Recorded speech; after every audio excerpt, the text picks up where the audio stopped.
Shalom, my friend, Simcha Hochbaum of Hebron, standing here in the ancient synagogue of Avraham Avinu. Coming off of the days of Purim, a very different Purim.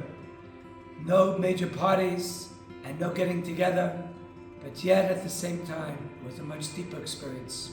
The Talmud tells us if one reads the Megillah out of order, he doesn't fulfill his obligation. The students of the Baal Shem Tov say, הקורא המגילה למפרע.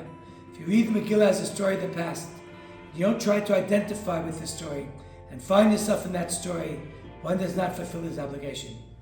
This year more than ever, when we read the story of Haman's evil plot to wipe out and annihilate the Jewish people, it was so easy to identify as we heard missiles being shot from Iran and constant sirens bringing the Jewish people running to bomb shelters.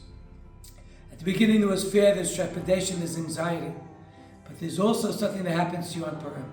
When one's in the middle of that Suda Purim, that great feast, and he's intoxicated with God's oneness, and he's on that level of Ad Lo Yada, that his mind is beyond comprehension, all of a sudden you don't hear sirens that bring you to fear and anxiety, but you can hear the sound of the shofar Moshiach, that sound of the great Kula.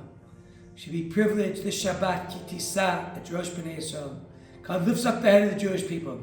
Sometimes from down on the bomb shelter it can be scary, but when we're in that elated state of simcha and joy, we can hear the great sound of Moshiach, the sound of Gula, and the siren pronouncing and proclaiming the great day.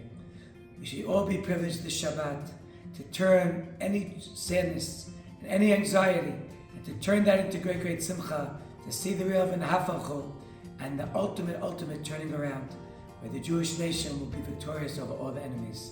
Shabbat Shalom.